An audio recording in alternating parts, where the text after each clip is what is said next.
3 years. That's how long Ukraine has been fighting off Russia's brutal invasion. But February 24, 2025 isn't just an anniversary, it was a turning point.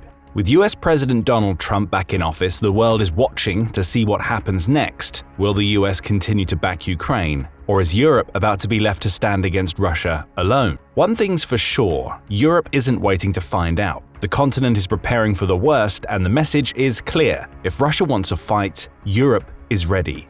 So what's the plan? How does Europe intend to counter the Russian threat? And what happens if the US steps back? Let's start with the historic meeting in Kyiv, where Europe's leaders made one thing certain: they're not backing down. The scene in Kyiv on the third anniversary of the invasion was nothing short of electric. 13 of the most powerful Western leaders gathered in the Ukrainian capital to send a bold message. The Ukrainian President Volodymyr Zelensky welcomed them with open arms. There was no sign of President Trump, but his shadow loomed large. You could feel it in the air as European leaders subtly rebuked the rhetoric coming out of Washington and doubled down on their commitment to Ukraine's sovereignty.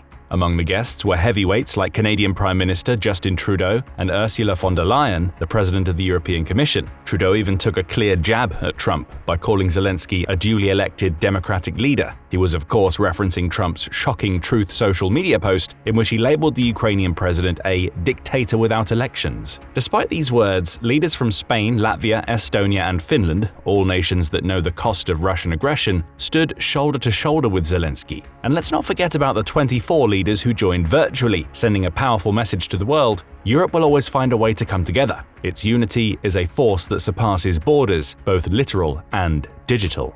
But this meeting was no symbolic gesture. The West came ready to act. Zelensky's call for a strong security guarantee was met with swift action. A whopping $21 billion could be on the table for Ukraine's next aid package. A lifeline for a nation under siege. European foreign ministers meeting in Brussels just hours before were already hashing out the details. Throw a fresh round of sanctions targeting Russian energy, trade, transport, and financial services into the mix, and one thing becomes clear: Europe isn't going to let Russia operate with impunity, and this is just the beginning.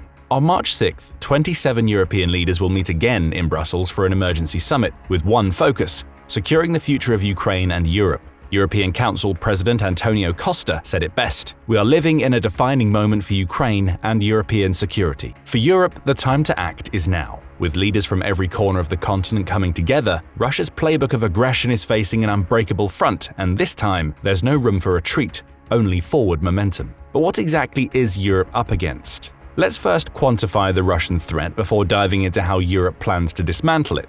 Now, one look at daily reports coming from the General Staff of the Ukrainian Armed Forces could easily have you believing that Russia was no longer a serious threat.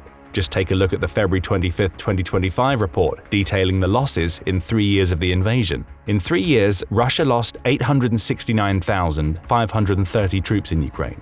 This staggering figure includes killed, wounded, missing, and captured soldiers. If we're talking fatalities only, around 165,000 Russian troops have been killed since the launch of the invasion, according to independent Russian media outlets Medusa and Mediazona. The situation with equipment losses is equally dire. Here's an overview done by the General Staff of the Ukrainian Armed Forces. In 3 years, Russia reportedly lost 10,182 tanks, 21,168 armored fighting vehicles, 38,582 vehicles and fuel tanks, 23,652 artillery systems, 1,299 multiple launch rocket systems, 1,083 air defense systems, 370 airplanes, 331 helicopters, 26,767 drones, 28 ships and boats, and 1 submarine. That's more firepower than some countries even have in their entire military arsenal. But these losses also make you wonder, why is Europe even afraid of Russia? The country seems to be on a downward spiral that's almost impossible to stop. Well, that's just the thing. The key word here is almost. Time and time again, Russia has shown a remarkable ability to absorb staggering losses and keep pushing forward. This is what's happening now, too. Despite all the losses, Russia isn't backing down. In fact, it's building up its forces at an alarming rate. You see, Russia invaded Ukraine with 169,000 to 190,000 troops in 2022. By the end of 2024, the Russian military presence in Ukraine ballooned to an impressive 700,000 soldiers. That's roughly 4 times the size of the entire military force Russia had on the border before the war even began. And it's not just about troops. Russia is also ramping up its defense production like a war machine in overdrive. In 2024 alone, the country produced and refurbished 1,550 tanks, 5,700 armored vehicles, and 450 artillery pieces. That's an increase of up to 220% in tank production and 150% in armored vehicles compared to 2022. Russia is also churning out long-range loitering munitions at a staggering pace, with a 435% increase in production of Lancet drones, designed to strike from over 30 miles away. These drones once relied on Iranian support. Now they're a key part of Russia's domestic arsenal, and their numbers are only growing. The same goes for the number of attacks. In May 2024 alone, Russia launched over 300 Lancet attacks, nearly doubling the previous month's total. With more troops, more advanced weaponry, and a relentless drive to recover from its losses, Russia is showing the world that its appetite for aggression is far from satisfied. It's clear that Russia's President Vladimir Putin isn't just after Ukraine. He has a thirst for dominance that won't stop until Europe is under his thumb. And this brings us to why Europe is consolidating its forces so urgently. The continent isn't just preparing to defend Ukraine, it's gearing up for a Europe versus Russia confrontation. And this confrontation isn't some hypothetical scenario, it's a very real possibility that's growing more imminent by the day. In fact, Russia could be ready to launch an all-out attack on Europe within 5 years, according to a report by Denmark's Defense Intelligence Service, DDIS. The report singled out the US involvement as a key factor in this timeline. If Washington goes through with pulling back its support, this will surely embolden Russia. If Russia assesses the US cannot or will not support the European NATO countries, the report warns, Russia is likely to be more willing to use military force. This means that the clock is ticking.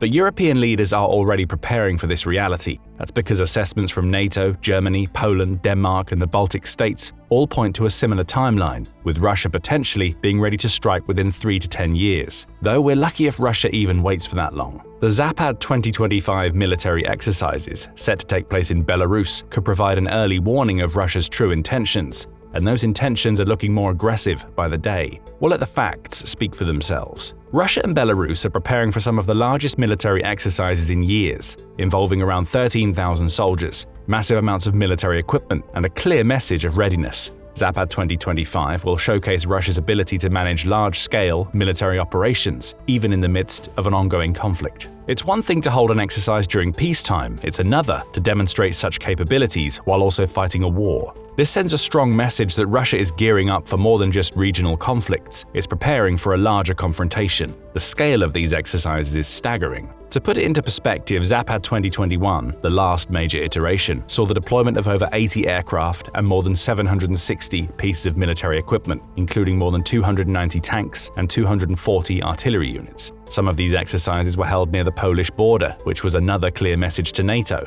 While the specific equipment for Zapad 2025 hasn't been fully disclosed yet, we can expect to see a similar arsenal, including advanced systems like the S-300 and S-400 surface-to-air missile systems, T-72B3 tanks, and Su-30 multi-role fighter jets. The truth is that these exercises could be the prelude for something far worse. Russian officials have emphasized that they are preparing for modern threats, and they've even been analyzing captured NATO equipment to identify weaknesses for future exploitation. That's a chilling sign. So what is Europe planning to do about all this? Let's break it down. First and foremost, Europe wants to continue supporting Ukraine. After all, Ukraine's experienced military is currently the most effective deterrent against a Russian attack on the European Union. The longer Ukraine holds strong, the more it buys time for Europe to fortify its defenses. That's why Europe must also be prepared to fully replace the US aid if Trump does decide to pull the plug. And that's precisely what Europe plans to do: step up and pick up the slack.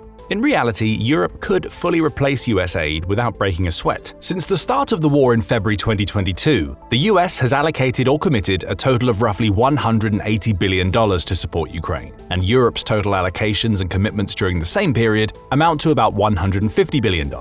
If we're just talking about donated military aid, the US has provided about $66.5 billion, while European nations have contributed approximately $39 billion. To match total US aid contributions, Europe would need to increase its spending by approximately 0.12% of its GDP, a very manageable amount. That's not even a blip on the radar for the EU economy. In other words, even with all the challenges that come with this, Europe has the financial means to fill the gap, especially in military spending. Sure, the real concern will be access to the US military-industrial base, since Europe doesn't produce the same cutting-edge technology and military equipment in the same quantities. But the funds are there. Europe's spending on military aid is already on par with US support, and the EU has spent $21 billion more than the US on humanitarian and financial aid combined. But what about defending the whole continent? Or at least countries that Russia is more likely to attack? Well, that's where things get a bit trickier, but it's nothing Europe can't handle. When meeting Trump for a joint press conference in Washington in late February 2025, French President Emmanuel Macron made it clear that Europe was ready to step up its defenses to build a long-lasting peace. Here's how Europe plans to defend its territories from Russia. Increasing the number of troops is the first order of business. For decades after the Cold War, European militaries shrank significantly. Many countries now only possess what NATO officials call a bonsai army, an army that's too small to fundamentally protect its own country. For example, the British Army is now at its smallest size since the Battle of Waterloo. The German Army, long underfunded, is still struggling to rebuild, needing at least 40,000 more soldiers just to reach minimum readiness. But the problem doesn't lie only in numbers. Readiness must be better too. Jim Townsend, the former US Deputy Assistant Secretary of Defense, put it bluntly: European armies are too small to handle even the arms that they've got now. Without sufficient combat troops, no amount of modern weaponry will matter. And Europe needs a force equivalent to 300,000 combat-ready US troops to effectively deter Russia. Those are the current estimates. That means that building around 50 new brigades of mechanized and armored forces capable of operating in Eastern Europe's demanding battlefield conditions. Europe doesn't currently have those numbers. Even a force of 200,000 might be out of reach with current recruitment levels. So for now, Europe is aiming at a deterrent force. This force would have to be about 100,000 soldiers strong, soldiers assigned to the mission at all times, rotating in and out to maintain readiness. 100,000 is also the current number of American troops stationed in Europe, but this number is expected to fall in the coming years. This figure of 100,000 troops also matches part of NATO's rapid reinforcement strategy. The NATO force model, agreed upon in 2022, aims to make 300,000 high-readiness troops available for deployment, with 100,000 of them ready to move within 10 days. The full force should be deployable within 30 days. To reach this goal, the alliance is pre-positioning equipment and stockpiles, expanding air and missile defense systems, and integrating new members like Finland and Sweden into strategic planning. NATO has also been making moves to strengthen its eastern defenses, the side of the alliance that borders Russia. Since 2017, multinational battle groups have been deployed in Estonia, Latvia, Lithuania, and Poland, with additional forces stationed in Bulgaria, Hungary, Romania, and Slovakia after Russia's full-scale invasion of Ukraine in 2022. That's effectively doubled NATO's presence on its eastern flank, with troops from multiple countries training and operating together. At the 2022 Madrid summit, NATO members committed to increasing these battle groups from battalion size to brigade size where needed. Latvia became the first country to make this jump in 2024, and others are expected to follow. Although Europe still has a long way to go, it's more than willing to make the journey. After all, what's the alternative? Hoping Russia never decides to attack another European country? That's not a strategy. That's wishful thinking with a side of denial. So Europe is basically hoping for the best, but preparing for the worst. This also includes working on its military coordination. After all, if Europe manages to accumulate a force of 300,000, we're looking at troops coming from over 30 national armies. That's a logistical nightmare waiting to happen. It's like trying to assemble a Super Bowl winning crew using players from 30 different teams, each with their own playbook and slightly different rules of the game. If nobody's on the same page, you don't get a team, you get chaos. That's why military coordination isn't just important, it's the difference between a functional army and a bureaucratic nightmare with guns. Right now, Europe has more than 1.4 million active duty personnel spread across different national armies. The US can almost match this number on its own, but again, it's not about the numbers, it's about how well those troops work together. If Europe wants to replace the US troops in Europe successfully, it must develop tighter command structures, improve interoperability, and ensure that when those forces deploy, they function like a single, cohesive unit, not a patchwork of different national strategies. NATO's current assumption is that the Supreme Allied Commander Europe is always a top US general. But this only works when the US is leading the charge. If Trump decides to step back, Europe has to be ready to take control of its own defense without waiting for marching orders from Washington. And that's exactly why NATO's latest military exercises are more than just a show of force. They're a test run for a future where Europe can't rely on the US as its security backstop. As steadfast dart 2025 plays out across Romania, Bulgaria, and Greece, Europe is getting a hard look at what it might mean to lead from the front, just as US Defense Secretary Pete Hegseth suggested. With 10,000 troops from 9 nations, live fire drills, and cyber warfare components, NATO is trying to prove that it can rapidly deploy a large-scale force without waiting for Washington's green light. Next up, military equipment and production. Europe is gearing up for a serious transformation in this area as well. History shows that when the pressure is on, market economies can deliver. Just look at West Germany under Chancellor Helmut Schmidt. It modernized its military in no time to counter Soviet forces. Now the challenge is even bigger, but so is the determination to meet it head-on. To build a credible deterrence force capable of stopping a Russian breakthrough in the Baltics, Europe needs numbers, big numbers. According to Bruegel, a respected European think tank, Europe needs at least 1,400 tanks, 2,000 infantry fighting vehicles, and 700 artillery pieces for this purpose. Right now, that's more firepower than France, Germany, Italy, and the UK combined. And that's before we even get to the ammunition problem. Europe needs a minimum of 1,150mm shells just to sustain 90 days of high-intensity combat. Of course, it's not just about tanks and shells. Modern warfare is about speed, intelligence, and adaptability. In practice, this means scaling up drone production to match Russia, which requires at least 2,000 long-range loitering munitions per year. It means boosting aviation, transport, missile defense, and electronic warfare capabilities. Of course, buying from the US is always an option. European arms purchases helped drive US defense exports to a record $318.7 billion in 2024. That's great for NATO cohesion, but if Europe wants true strategic autonomy, it needs to start building at home. The good news is that Europe has the industrial capacity to do this. It just needs to mobilize it. Take Germany's defense company Helsing as an example. It's already mass-producing AI-enabled drones, cranking out over 1,000 HX-2 strike drones per month. With orders from Ukraine totaling 10,000 units across 2 models, Helsing is proving that Europe's defense industry can scale up when needed. More companies following this model could bring Europe to drone parity with Russia in record time. The final aspect Europe needs is money. We've already discussed the funds Europe is pouring into Ukraine's defense, but what about its own? Currently, European NATO countries contribute around 2% of their GDP to defense. As a reminder, this is NATO's floor, not the ceiling. For Europe to seriously bolster its defenses, experts suggest that a more sustainable target will be around 3% to 3.5% of GDP. A $262 billion increase in defense spending annually is the current estimation of what Europe should aim for to fully cover its defense needs in the short term. Now, this sounds like a hefty price tag, and let's be honest, it is. However, it's also within reach. All Europe needs is a blend of national and EU-level investments. For the next 5 years, Europe should raise roughly $130 billion at the EU level. Germany alone is projected to cover at least half of that amount, increasing its overall defense spending by 3 to 4 billion euros annually over the next 15 years. A bright spot in this fiscal journey is the economic potential of defense spending. Investing in defense could significantly contribute to European economic activity. Think innovation, job creation, and industrial growth. Just take the example of large-scale production orders. Buying in bulk significantly drives down unit costs. Look at Germany's recent order of 105 Leopard 2 tanks at $3.14 billion. If Europe orders the required 1,400 tanks, prices will drop as production scales up. This could save billions in the long run.